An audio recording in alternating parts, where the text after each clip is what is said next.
Beleza? Aqui é o professor Elvis para mais uma aulinha de física com vocês.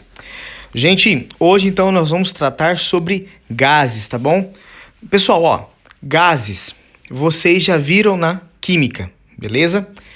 Para quem é da turma Octa+, vocês estudaram gases na química com o professor Santana, e para quem é da turma Medicina, vocês estudaram gases com o professor Barão.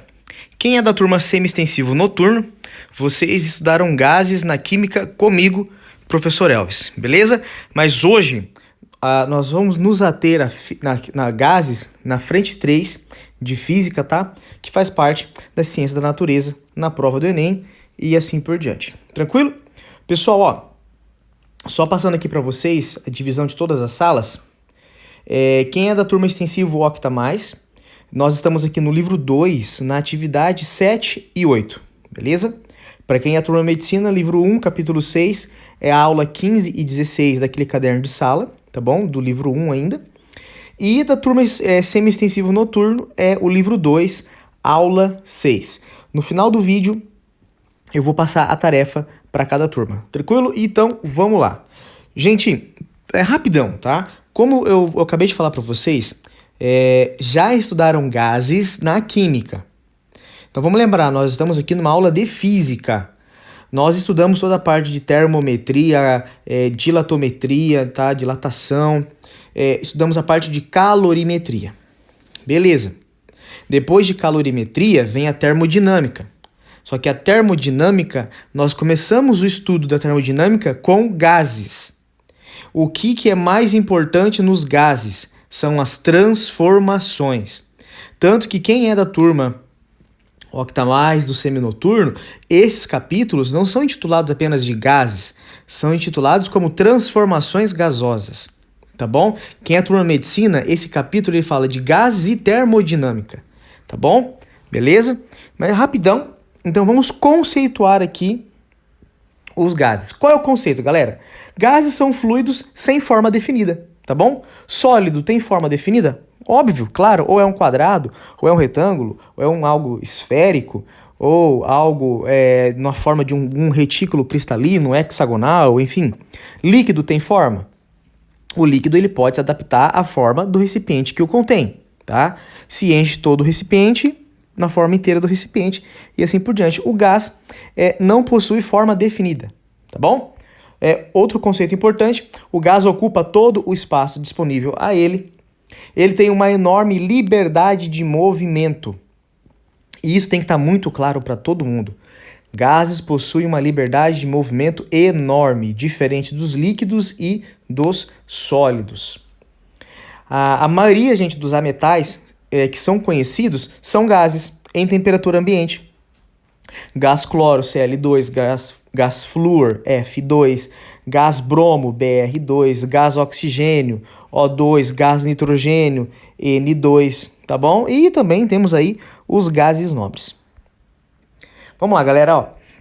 Dentro do estudo de gases, nós temos o que é conhecido de gás perfeito ou ideal. Esse gás perfeito ou ideal, o próprio nome já fala, é uma idealidade, tá bom? Não é algo real, é algo hipotético. Pessoal, lembrando uma coisa, você pode pausar essa aula toda vez que for necessário, tá bom? Pode voltar ao slide, copiar. Eu julgo muito importante vocês copiarem essas telas, tá bom? É muito importante cada detalhezinho aí, beleza? Então tá bom. O gás perfeito ou ideal não é real. O que nós temos no nosso dia a dia são gases reais. Só que o estudo da física, o estudo da química, nós pegamos as características dos gases e nós criamos uma idealidade. Perfeito? Essa idealidade nos ajuda a fazer cálculos, a compreender a matéria gasosa. Vamos lá, ó. O que é um gás perfeito? São moléculas ou átomos que são considerados pontiformes, tá? Então, o tamanhozinho do átomo, o tamanho da molécula do gás, quando eu falo molécula, pode ser o CO2, gás carbônico, SO2, gasoso, SO3, gasoso, bom, N2O, NO2, NO, CO, são moléculas gasosas, que são consideradas pontiformes, bem pequenininhas. E se para falar bem a verdade, átomos e moléculas já são pequenos, né, gente? Não precisa nem a gente considerar. De fato, são, mas faz parte aqui do estudo. Ó, quando você tem um recipiente, um balão, e tem partículas gasosas ali dentro, né? Essas partículas sendo átomos ou moléculas, possuindo um grau de liberdade, de movimentação, de agitação muito grande, essas partículas elas vão colidir entre si, tá bom? Vão colidir com a parede do recipiente. E essas colisões, estes choques, são considerados perfeitamente elásticos, ou seja, a quantidade de movimento se conserva. Quando a gente fala quantidade de movimento se conserva, galera, quantidade de movimento é massa vezes velocidade, tá bom? Ou seja, a quantidade de movimento média de todos os gases, a energia cinética média de todos os gases, eu não vou perder, eu não tenho uma dissipação de energia. Beleza? Isso é considerado um choque elástico. Não há atração e nem repulsão entre as moléculas, ou seja, zero interação química ou elétrica. Ou seja, a gente não considera, nesse caso de estudo dos gases, forças intermoleculares, ligação de hidrogênio, de polo induzido, a gente não considera elas nesse caso, tá bom? E nem interações elétricas de atração ou repulsão. O volume de cada molécula é desprezível quando comparado com o volume total, são pontiformes. E o último ponto, como é que eu faço para pegar um gás real e transformá-lo em um gás ideal? Como é que eu pego um gás aqui do dia a dia e eu consigo aproximar ele da idealidade? Eu tenho que colocar esse gás a altas temperaturas e baixa pressão, tá bom? Então pega um gás real, deixa ele muito quente, tá bom? Rarefeito em baixa pressão. Pronto, esse gás real está se comportando muito próximo de um gás perfeito ou ideal. Tranquilo, partiu. Galera, dentro de gases, nós temos 3 variáveis, 3 características, 3 grandezas que caracterizam os gases, tá bom? Chamadas funções de estado. A primeira delas é a pressão. Veja aí na tela o que vai aparecer para vocês, ó. A bolinha se mexendo ali dentro, uma outra bolinha se mexendo, colidindo com a parede, mais uma bolinha ali, ó. Pronto. O que acontece? Essas bolinhas aí que significam os gases, elas estão em movimento dentro desse meu cilindro. Essa parte laranja aqui é o êmbolo, tá? Então essas partículas, elas ficam colidindo aqui dentro do recipiente e elas também colidem entre si. Essa colisão causa o que a gente conhece como pressão, tá bom? Então, pressão, nós podemos obter ela a partir da colisão entre as moléculas e também entre a molécula e a parede do recipiente. A pressão, galera, tem uma relação com o volume do gás e a temperatura absoluta. Tá bom? Então, quando a gente mede a pressão do gás, essa pressão ela está atrelada a um volume e a uma temperatura. Tá bom? Se a gente aumentar a temperatura, as moléculas do gás aumentam a sua agitação, provocando mais colisões, tá? Então, essa é a ideia. Se eu aumento a temperatura do gás, as partículas podem se agitar mais, aumenta então a pressão. O contrário é verdadeiro. Se eu aumentar o volume, galera, se eu pegar esse recipiente aqui do lado e eu aumento a capacidade volumétrica dele, mantendo a quantidade de gás aqui dentro, gente, esse gás ele vai ter mais espaço para caminhar, para se agitar. Então ele vai colidir menos entre as suas partículas e a parede. Então quando eu aumento o volume, eu vou diminuir a quantidade de colisões, lógico, diminuindo então a pressão, tá bom? Uma fórmula que não é muito usual, não é muito utilizada, essa fórmula aqui para pressão, tá? Pressão é igual a massa vezes velocidade ao quadrado, dividido pelo volume multiplicado por 3. Então, a pressão pode ser calculada sobre mv² sobre volume vezes 3. É uma maneira de calcular a pressão. Beleza, gente? Mas uma das relações mais conhecidas é a relação força-área, que pressão é igual a força dividido pela área. Que força? Pode ser uma força aplicada sobre uma mesa, pode ser a força peso da pessoa, de qualquer objeto, tá? Aquele clássico exemplo de andar com salto alto na grama, no barro. Quando você pisa com a parte traseira do pé, naquela pontinha do salto, acaba afundando na grama. Ou seja, todo o seu peso aplicado numa área pequena gera uma pressão muito grande. É o caso do pneu do trator ser bem grandão, ou seja, eu aumento a área de contato com o solo, com o barro. Quando eu aumento a área de contato, diminui a pressão. Tá? A pressão nessa fórmula, ela é dada em Pascal, PA, tá aqui, ó, Pascal. Por que é dada em Pascal? Porque a força que está aqui em cima é dada em Newton e a área é dada em metro quadrado. Newton por metro quadrado é igual a Pascal. Uma relação interessante, 1 vezes 10 a quinta Pascal é igual a 1 ATM. 1 ATM, 760 milímetros de mercúrio ou 76 centímetros de mercúrio. Essa relação da coluna de mercúrio, lembrando que foi Torricelli que chegou nessa conclusão. Segunda função de estado, galera, é o volume. O volume é todo o espaço ocupado pelo gás. Vale dizer para vocês aqui que 1 ml é igual a 1 centímetro cúbico. Lembrando, né, gente, trivial. Não tem pecado falar, é muito bom relembrar. 1 litro, 1000 ml, tá bom? 1 metro cúbico é igual a 1000 litros. Gente, aqui, ó, ignora esse M, por favor, perdão. Ignora esse Mzinho aqui, por favor. 1 metro cúbico tem 1000 litros, perfeito? Ignore esse Mzinho. E por último também a temperatura. Então são as 3 funções de estado, tá bom? São 3 características de um gás. Pressão, volume, temperatura. Temperatura é a agitação das partículas.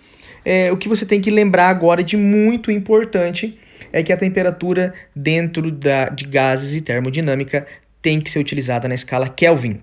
Tá? A escala Kelvin também é chamada de escala termodinâmica, escala absoluta. Muito simples. Pega a temperatura em graus Celsius, soma com 273, tá na mão a temperatura na escala Kelvin. Beleza, gente? Galera, vamos lá, hein? Ótimo.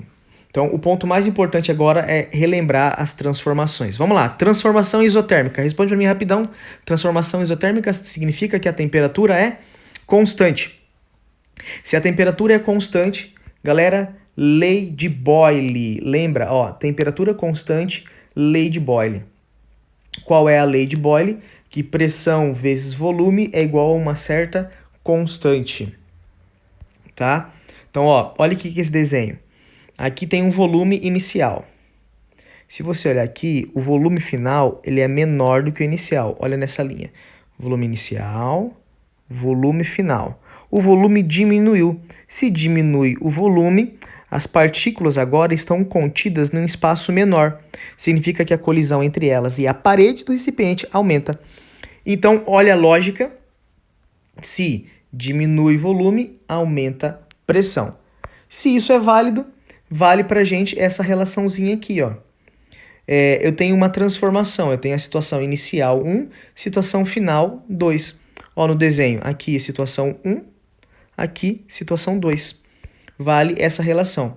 P1V1 é igual a P2V2, tá bom? Galera, lembra sempre o seguinte?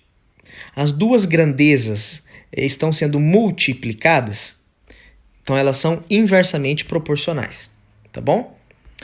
Exemplinho. Certo gás contido em recipiente de 1 metro cúbico com um êmbolo exerce uma pressão de 250 Pascal. Ao ser comprimido isotermicamente, ou seja, temperatura constante, a um volume de 0,6 metros cúbicos, qual será a pressão exercida? Primeiro ponto, eu tenho que analisar quais são os valores antes da transformação, depois da transformação. Antes da transformação, 1 metro cúbico é o meu volume 1. Antes da transformação, 250 Pascal é a minha pressão 1. Beleza? 0,6 metros cúbicos é o volume 2. É só calcular a pressão 2. Tá bom? Tá aqui a fórmula. Fiz aqui a substituição para vocês. P1, 250. V1, 1 metro cúbico. P2, nós vamos calcular. V2, 0,6. Galera, 250 vezes 1, 250. O 0,6 que está multiplicando vai passar dividindo. Então, 250 dividido por 0,6 416,6 Pascal. Tranquilo? Ou 416,6 10 elevado à quinta ATM. Mas em Pascal aqui já é o suficiente. Gente, olha esse aqui com muito cuidado. Agora, na física, o que é mais importante são as transformações e a análise de gráfico. O gráfico pressão-volume, P por V. Gente, o gráfico de uma isotérmica tem essa característica aqui, ó, hiperbólica, essa curvinha aqui, ó. Essa curvinha se formando aqui, ó. Isso daqui caracteriza uma isotérmica, tá? Só que para ser uma isotérmica, o produto, a multiplicação pressão vezes volume tem que ser constante. Olha aqui nesse ponto C. Qual é a pressão? 4. Qual é o volume? 4. Aqui embaixo o volume está 4, tá? 4 vezes 4, 16. Olha no ponto B. Ponto B. Qual é o volume? Aqui embaixo, 8. Qual é a pressão? 2. 2 vezes 8, 16. O ponto C, o produto deu 16. No ponto B, o produto deu 16. Então, essa curvinha caracteriza, então, uma isotérmica. Mas, professor, ali no ponto A, se eu pegar 2 vezes 4, dá 8 e não 16. Perfeito, porque o ponto A não está em cima da curva. Então, o ponto A não pertence à transformação isotérmica. Tá bom? Se você tem 3, 4 curvas assim, uma ao lado da outra aqui, sempre, galera, a que tá mais em cima, ó, a que tá mais em cima é de maior temperatura. Então, aqui, ó, poderia ser 300 Kelvin, aqui na B, 200 Kelvin, é só um exemplo. E aqui na A, 100 Kelvin. Beleza? Olha que interessante aqui esse desenho. A temperatura se mantém constante nesse motor, nesse cilindro.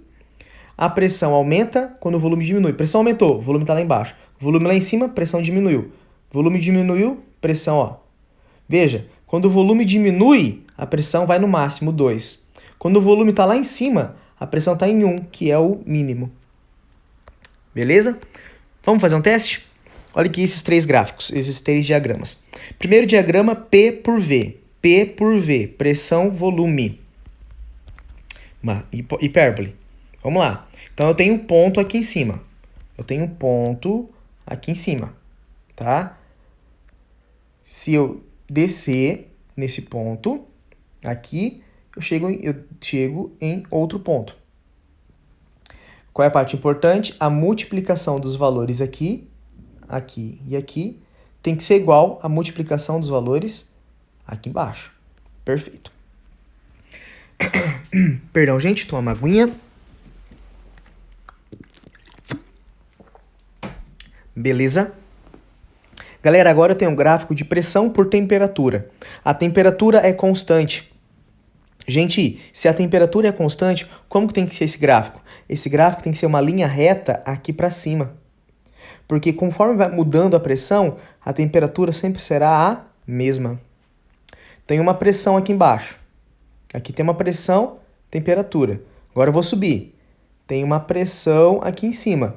Ó, aqui eu tinha uma pressão 1, aqui uma pressão 2. A temperatura se manteve constante. Terceiro, eu tenho um gráfico de volume por temperatura. Gente, de novo é uma linha, tá? Por que é uma linha aqui na vertical? Porque a temperatura se mantém constante enquanto o volume aumenta. Beleza? Transformação isobárica. Na isobárica, pressão é constante, tá?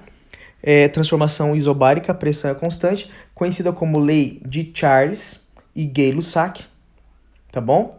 Charles e Gay-Lussac. É o seguinte, galera, o Charles é um cara que estudou a transformação isobárica, só que ele não publicou isso. Aí o Gay-Lussac depois estudou e publicou. Por isso que é chamado lei de Charles e Gay-Lussac, não é que os dois estudaram juntos, tá? Os dois estudaram separados. Beleza. Se a pressão é constante, volume e temperatura são proporcionais. Lembra que eu falei agora há pouco?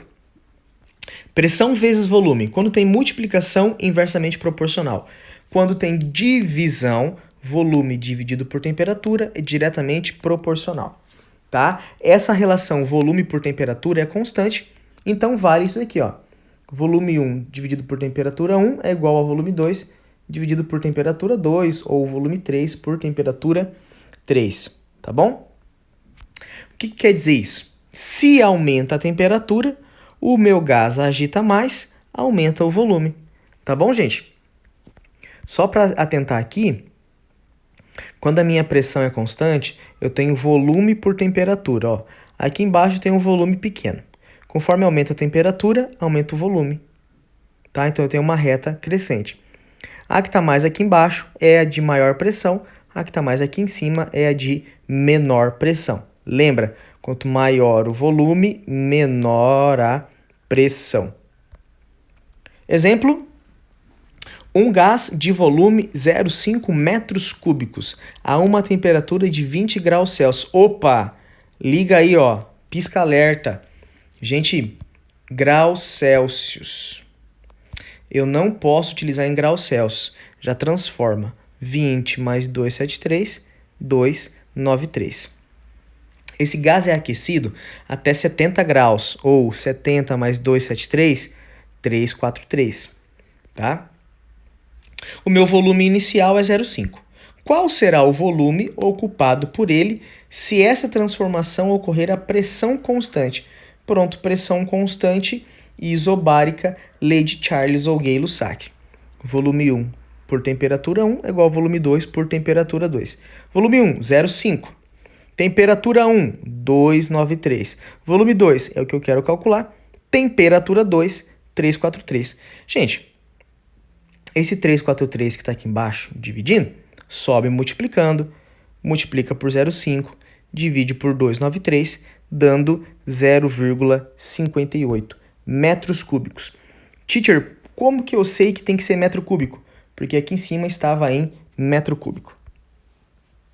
Gente, segue aqui os gráficos também, tá? Nós estamos falando de pressão constante. No gráfico P por V, a curva aqui é isotérmica. Só que aqui, ó, essa linha de I de inicial para F final, essa linha, a pressão é constante. Então, essa transformação é isobárica. Essas duas têm cara de isotérmica. Só que essa é isobárica. Tá bom? No gráfico V por T, conforme aumenta a temperatura, aumenta o volume, é uma reta. No gráfico P por V, a pressão é constante, ó. A pressão é a mesma. Tranquilo? Última transformação. A transformação isométrica, isocórica, isovolumétrica.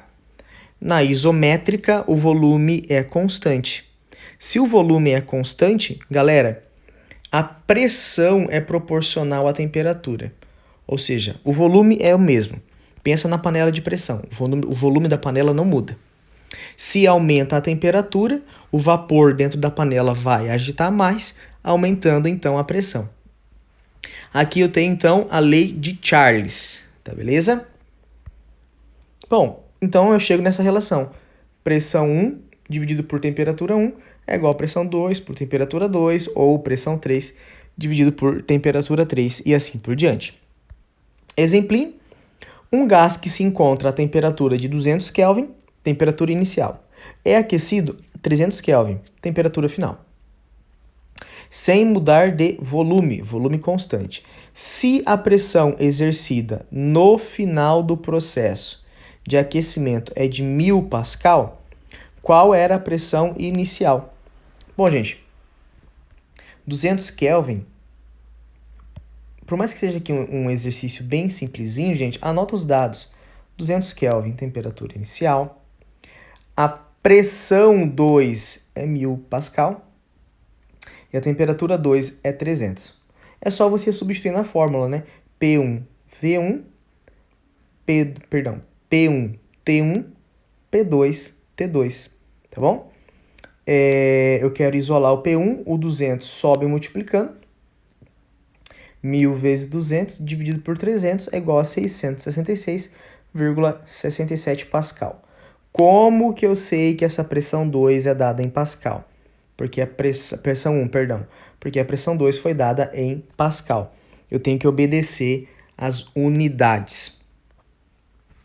E aqui, gente, estão os gráficos de isométrica, isovolumétrica.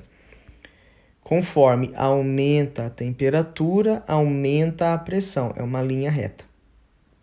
Lembra, ó. Esse daqui em cima, volume 3, é maior do que os outros. Beleza, gente? Gente, ó, pressão por volume, isovolumétrica. Então, o volume é constante. Pressão por volume, ó, volume constante. Por mais que essas duas linhas vermelhas representam isotérmicas, aqui eu tenho uma transformação com volume constante. É muito importante você saber entender o gráfico. Beleza? E nós temos, então, a lei dos gases, a lei geral dos gases. Bom, gente, antes eu tinha pressão vezes volume. Pressão dividido por temperatura. Volume dividido por temperatura. A gente pode unir essas três relações, tá? Unindo as três funções, eu tenho P vezes V dividido por T. Alguns conhecem por pivete. P1V1 T1 é igual a P2V2 T2. Lembrando, gente, que para um certo gás, sempre P1V1 T1 dá um valor. P2V2 T2 dá outro valor, só que esses dois valores aqui são iguais, tá bom? Depois da lei geral, que é PVT, PVT, vem então, gente, a equação de Clapeyron. Gente, ó, PVT, pressão vezes volume dividido por temperatura. Eu acabei de falar que essa continha sempre vai dar um valor constante, tá? Essa aqui, ó, é o K. Esse valor constante eu posso chamar inicialmente ele de K. Constante para 1 mol de gás. Esse K, a gente começa a chamar ele de R, que é a constante universal dos gases perfeitos. O que acontece é o seguinte, P vezes T dividido por T é igual a R. Só que tudo isso vale para 1 mol de gás. Se eu quero fazer com que venha valer para mais mols, basta eu multiplicar por N, que é o número de mols. Então, P vezes V dividido por T é igual a NR. O T que está aqui embaixo dividindo, sobe multiplicando. Fica, então, PV igual a nRT, que é a equação de Clapeyron. Beleza? Então, PV, nRT. Professor, quando que eu utilizo essa que é a lei geral? Quando fala de transformação. Quando fala que o gás sofreu transformação, gente. Quando que eu utilizo a equação de Clapeyron? Simples. Citou número de mols, é Clapeyron. Citou massa do gás, gramas, quilogramas do gás, é Clapeyron. Perdão, gente. Citou transformação, lei geral. Citou número de mols, é Clapeyron. Beleza? Citou massa, é Clapeyron. Ó, pessoal, nós temos aqui a equação de Clapeyron. PV, nRT. Vamos isolar o R? Para isolar o R, o N passa dividindo, o T passa dividindo. No lugar do P, eu vou colocar 1 atm. No lugar do V, 22,4, que é o volume molar. Tá? É o volume que um gás ocupa, tá bom? Na CNTP, condições normais de temperatura e pressão.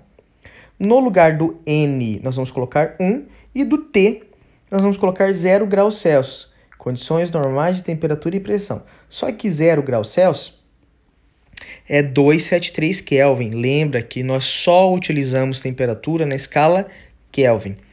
Galera, substituindo P por 1, V por 22,4, N por 1 e T por 273, nós vamos chegar nesse valor, que o R é igual a 0,082, tá bom? 0,082. Esse valor do R sempre é fornecido nos exercícios, tá bom? Mas vale você decorar ele. Existem outros valores também no sistema internacional, tá aí no seu livro, você viu na aula de química, mas vale lembrar desse 0,082 e a prova fornece isso para vocês.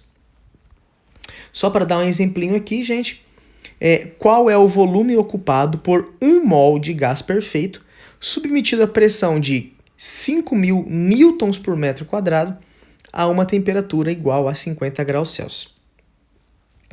Como que eu sei que esse exercício é da equação de Clapeyron e não da lei geral? Gente, porque ele falou aqui de 1 mol. Ele deu o valor do R, 0,082. Esse 0,082 é quando a minha pressão está em ATM. Aqui ele não deu a pressão em ATM, ele deu em 5.000 newtons por metro quadrado, é Pascal. 1 ATM é igual a 10.000 newtons por metro quadrado, ou 1 vezes 10 elevado à quinta. 1, 2, 3, 4, 5. 1 vezes 10 elevado à quinta. Primeiro, tenho que transformar essa temperatura de graus Celsius para Kelvin, tá bom? Primeiro eu tenho que fazer isso. Temperatura em graus Celsius, 50, 273, 323.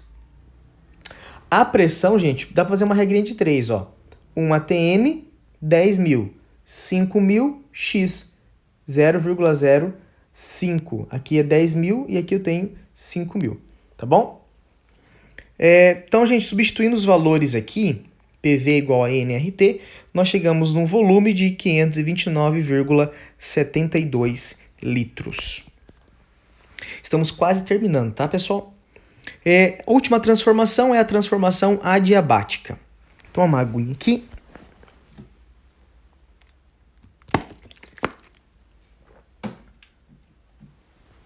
Legal. Gente, transformação adiabática é aquela onde não envolve troca de calor do gás para o meio externo, tá bom? É muito importante você gravar isso. Nós vamos utilizar muito na termodinâmica. Transformação adiabática não tem troca de calor. Troca de calor é igual a zero, beleza? A transformação adiabática ela é regida pela relação chamada equação de Laplace-Poisson, que é pressão vezes volume, só que o volume elevado ao gama. E esse valor é constante. Gente, esse gama ele é igual a calor específico a pressão constante, Cp, dividido por calor específico a volume constante. Galera, por favor, lembra dessa tela. Isso daqui foi cobrado igualzinho na UEM algumas vezes e a galera não lembra dessa relação, embora ela venha a ser simples. Ela parece com a isotérmica. A adiabática parece com a isotérmica. P vezes V. Só que aqui o V está elevado a gama. Tá? A transformação adiabática ela é parecida com a isotérmica, tanto que elas vão aparecer juntinhas lá na frente na termodinâmica no ciclo de Carnot. A isotérmica e a adiabática. Tá bom? Galera, sempre Cp vai ser maior que Cv. Então, esse gama sempre vai ser maior que 1. E a adiabática é uma transformação rápida, tá bom? Ela acontece bem mais rápido do que a isotérmica. Aqui nesse gráfico, nessa telinha, tá unido tudo. Vamos pegar aqui no ponto 1. Do ponto 1 para o ponto 2, a linha verde sobe. Só que ela sobe a um volume constante. V1 é igual a V2. Se V1 é igual a V2, aqui em verdinho, aqui eu tenho um aquecimento isométrico, beleza? Isocórico, isovolumétrico. Do ponto 2 ao ponto 3, essa curvinha aqui eu chamo de isotérmica, tá bom? De isotérmica. Do ponto 3 ao ponto 4, do 3 ao 4, olha aqui, gente, o volume também é constante, então isométrica. Do 1 para o 3, a pressão é constante, isobárica. Do ponto 2 ao ponto 4, galera, grava isso, por favor. Eu tenho aqui uma isotérmica, T2. Uma outra isotérmica, T1. Qual temperatura é maior, T2 ou T1? T2. Galera, lembra disso? Quando você tem duas isotérmicas, quando você sai de uma isotérmica para outra, essa curvinha aqui, adiabática. Veja que essa curvinha, ela não é entre duas isotérmicas, não. Ela é de uma isotérmica para outra. Isso daqui, então, é uma transformação adiabática. Galera, se você vai de 2 para 4, ó. Se você vai de 2 para o 4, o volume aumentou, tá? Então, é uma expansão adiabática. Tá bom? De 2 para 4, a temperatura aumentou. A temperatura final é menor que a inicial, porque a final está aqui embaixo, T1. A inicial era no T2. Quando eu vou de 4 para 2, o volume sai daqui, V3, V4, e vai para V1, V2. Então, eu tenho uma compressão, tá bom? Quando ele vai de 4 para 2, a temperatura final, T2, é maior do que a temperatura inicial, T1. Beleza, gente? E, ó, para terminar, densidade do gás. Bom, gente, ó, dá para utilizar a equação de Clapeyron de novo. PV-NRT. Só que o N, que é número de mols, a gente aprende na química que número de mols é massa dividido por massa molar. Então, no lugar do N, eu coloco massa dividido por massa molar. Beleza, olha a relação que eu quero fazer. Essa massa molar, esse MM, que está embaixo dividindo, ele vai passar aqui para cima multiplicando, e o volume que está multiplicando, eu vou descer ele dividindo. Então, M dividido por V é densidade. Então, no lugar de M dividido por V, eu coloco D de densidade. Eu quero isolar a densidade. Esse R e o T eu passo dividindo. Então, densidade é pressão vezes massa molar, dividido, tudo isso dividido por R vezes T.